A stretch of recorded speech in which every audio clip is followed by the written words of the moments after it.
Nyonya besar Cikeas salah kutip nomor ayat. Kok Kadrun diam aja? Kapan demo berjilid-jilid? Ditulis oleh tim redaksi jurnal dari berbagai sumber. Netizen ramai mengomentari soal Ketua Umum Serikandi Partai Demokrat, Anissa Pohan, yang salah menyebut nomor ayat Al-Quran. Beberapa netizen nampak membandingkan kesalahan Anissa Pohan dengan mantan Gubernur DKI Jakarta, Basuki Cahayapurnama atau Ahok. Diketahui, Ahok pernah dihukum 2 tahun penjara setelah dinyatakan bersalah melakukan penodaan agama karena pernyataan soal Surat Al-Maidah ayat 51. Untuk diingat kembali, berikut pernyataan Ahok yang dianggap menodai agama seperti dikutip terkini.id dari Detik News. Jadi jangan percaya sama orang, kan bisa saja dalam hati kecil bapak ibu gak bisa pilih saya, ya kan? Dibohongi pakai surat Al-Maidah 51, macam-macam itu hak bapak ibu ya. Jadi kalau bapak ibu perasaan gak bisa pilih nih, karena saya takut masuk neraka karena dibodohin gitu ya, gak apa-apa. Adapun Anissa Pohan dalam sebuah cuitannya salah menyebutkan surat Al-Baqarah ayat 151 menjadi ayat 291. Sebagai catatan, surat Al-Baqarah hanya terdiri dari 286 ayat. Dan fitnah lebih sadis daripada pembunuhan, Quran surat Al-Baqarah ayat 291, tulis Anissa Pohan pada Senin 26 Juli 2021. Netizen menilai bahwa kasus Ahok dan Anissa Pohan itu sama sehingga harusnya juga dianggap penistaan agama. Penistaan menambahkan ayat dalam surat, seperti itulah fitnah mangkrak ke Ahok. Kata 4Y4NKZ, gila lundro, biji lo soak. Coba kalau Ahok sudah dibawanya demo berjilid-jilid, kata Yoga Pras _ Kasus surat Al-Maidah yang dialami Ahok yang memelintir Buniani dan Ahok harus berekam di penjara. Sementara Anissa Pohan jelas-jelas memelintir sendiri surah Al-Baqarah 191. Ini adalah pelecehan kitab suci Al-Quran, tapi kok 291, kata H_Safardian_. Adapun sebelumnya Anissa Pohan telah meralat cuitannya dan meminta maaf atas kekeliruannya tersebut. Dan fitnah lebih kejam daripada pembunuhan, Quran surat Al-Baqarah ayat 191. Mohon maaf, tweet sebelumnya dihapus karena ada salah ketik, tertulis 291 seharusnya 191. Terima kasih kepada teman-teman yang telah mengingatkan, kata Anissa. Lagi-lagi permaisuri Cikeas melakukan blunder besar. Benar kata netizen, jika yang melakukan Ahok, saya yakin-yakinnya Buniani dan gerombolan rindu nasi bungkus akan langsung melakukan demo bersilit-silit. BTW, Kadrun komennya mana? Novel Bamukmin dan PA212-nya kicep aja. Apa malah gak berani sama keluarga Pepo yang telah membesarkan kelompoknya?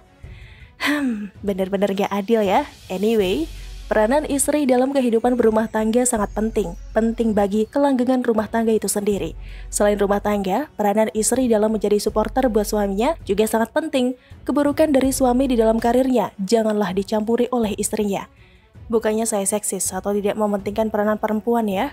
Justru saya sangat menghargai peranan perempuan. Bahkan, to some extent, perempuan ini justru menjadi penentu masa depan karir suaminya.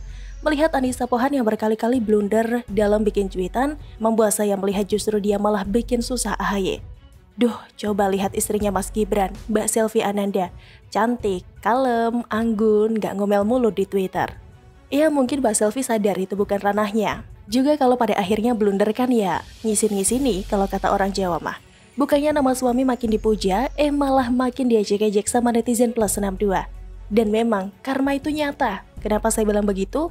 Ya, dulu zaman Pilkada DKI 2017, gimana gencarnya Pepo menggunakan berbagai cara untuk memenangkan sang putra mahkota Cikeas menduduki tahta tertinggi di balai kota DKI. Tak mungkinlah kita lupa, dilansir dari merdeka.com, SBY mengaku mendukung proses hukum dilakukan terhadap gubernur nonaktif DKI, Basuki Cahayapurnama atau Ahok, terkait dugaan penistaan agama. Hal itu harus dilakukan agar masyarakat yang menuntut keadilan tidak menjadi marah.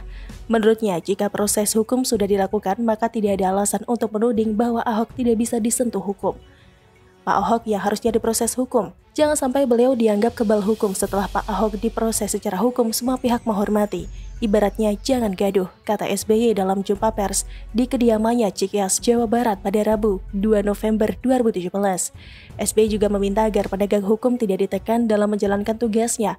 Presiden ke-6 Republik Indonesia ini menyatakan saat ini bola kasus dugaan pencemaran agama yang dilakukan Ahok berada di penegak hukum. Berarti bola sekarang ada di penegak hukum, bukan di jalan raya, bukan di Pak Jokowi. Bola sekarang ada di penegak hukum, jutaan rakyat memandang melalui media, kata SBY. Pernyataan SBY terkait proses hukum Ahok adalah bentuk intervensi terhadap proses hukum. Pihak kepolisian dulu itu telah menjalankan proses hukum terhadap laporan terkait. Bahkan Ahok sudah dimintai keterangan di Barreskrim. Jadi klaim SBY bahwa Ahok tidak tersentuh itu tidak berdasar dan bisa dilihat sebagai upaya melakukan intervensi dengan melakukan agitasi di ruang publik. Sementara komentar SBY soal aksi besar-besaran dan dugaan pelindungan hukum atas Ahok dinilai tentu saja punya kepentingan sendiri. Tujuannya tidak lain tidak bukan demi mendongkrak suara putra sulungnya, Agus Harimurti yang diusung sebagai pesaing Ahok di Pilgub DKI. So, apakah ini juga termasuk karma untuk Mbak Anissa sekeluarga? Bagaimana menurut Anda?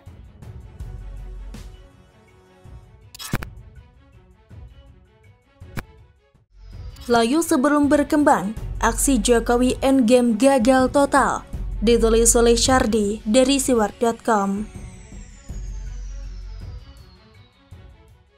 Aksi Jokowi Endgame tidak terjadi. Hingga Sabtu sore kemarin tidak kunjung terlihat massa yang akan menggelar aksi ini di sekitar kawasan Istana Kepresidenan. Di beberapa ruas di sekitar Istana Negara, Jakarta tidak terlihat satupun massa aksi yang datang. Tapi meskipun begitu, ternyata sejumlah orang diamankan polisi diduga terkait dengan rencana aksi. Kalau saya lihat, demo ini batal karena sejumlah faktor. Yang pertama, aksi ini sudah digembosi sejak awal, ketahuan strateginya sebelum aksi terjadi. Di media lain disebutkan bahwa polisi berhasil mengamankan 2 orang berinisial N dan B yang menjadi penyebar ajakan demo di media sosial dengan sejumlah barang bukti seperti handphone dan screenshot pesan ajakan demo di grup WhatsApp hingga rekaman Zoom meeting. Pelaku N bertugas sebagai inisiator dan host Zoom meeting untuk rapat persiapan aksi demo 24 Juli, sedangkan B berperan sebagai penyebar ajakan aksi di sejumlah media sosial dan grup WA. Dari hasil penyelidikan, diketahui sempat diadakan Zoom meeting yang dilakukan Kamis pukul 8 malam. Berarti screenshot percakapan grup WA tersebut benar adanya. Mereka benar-benar merancang aksi tersebut, tapi sayang bunga layu sebelum mekar. Aksi mereka digembosi duluan, gatot alias gagal total. Saya bayangkan aksi ini didanai oleh sponsor. Tidak mungkin spontan terjadi atau malah dilakukan tanpa imbalan. Tak ada logistik, jangan harap bisa memobilisasi massa. Tidak ada makan siang gratis di dunia ini. Kencing aja kadang harus bayar 2.000 perak. Dan sponsor ini mungkin sedang naik darah hingga jantungan karena strateginya gagal total. Hahaha, syukurin dah. Silakan ngamuk sepuasnya ya, meski saya berharap polisi bisa menangkap dan membasmi sponsor utama aksi ini. Kemarin juga muncul sebuah video yang viral di media sosial tentang demo yang berujung rusuh di kawasan Jakarta di tengah isu seruan aksi Jokowi Endgame yang berkedok menolak perpanjangan PPKM darurat. Saya juga sudah melihat video tersebut dan itu tidak benar ya. Tandanya jelas tidak ada masker, artinya itu video lama dan polisi pun memastikan informasi itu hoax lantaran video itu peristiwa lama. Kabid Humas Polda Metro Jaya Kombes Yusri Yunus memastikan informasi adanya demo dan terjadi keributan sebagaimana dalam video yang beredar itu hoax semata. Sebab hingga saat ini tidak ada aksi demo di kawasan Jakarta. Kalau menurut beberapa orang, itu adalah demo penolakan Omnibus Law tahun 2019 lalu. Apa artinya?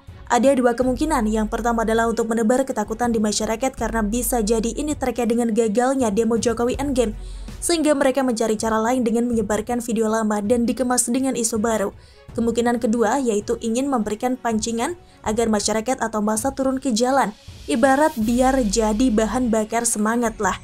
Biar mereka berpikir, oh ternyata demo sudah berjalan toh, sudah rusuh, mari kita ikut meramaikan. Maju! Akhirnya kekhawatiran kita tidak perlu terjadi, aksi demo tidak jadi dilakukan. Massa tidak hadir dan turun ke jalan meskipun ada beberapa orang yang terciduk. Anggap saja itu kecoa-kecoa kecil yang gampang ditangani, semudah menginjaknya sampai penyet. Tugas polisi belum selesai sampai di sini. Polisi harus usut siapa penyebar poster itu pertama kali, siapa yang menyebar dengan masif dan dalangnya juga harus disikat, karena sudah membuat keresahan di tengah kekhawatiran akan situasi pandemi saat ini.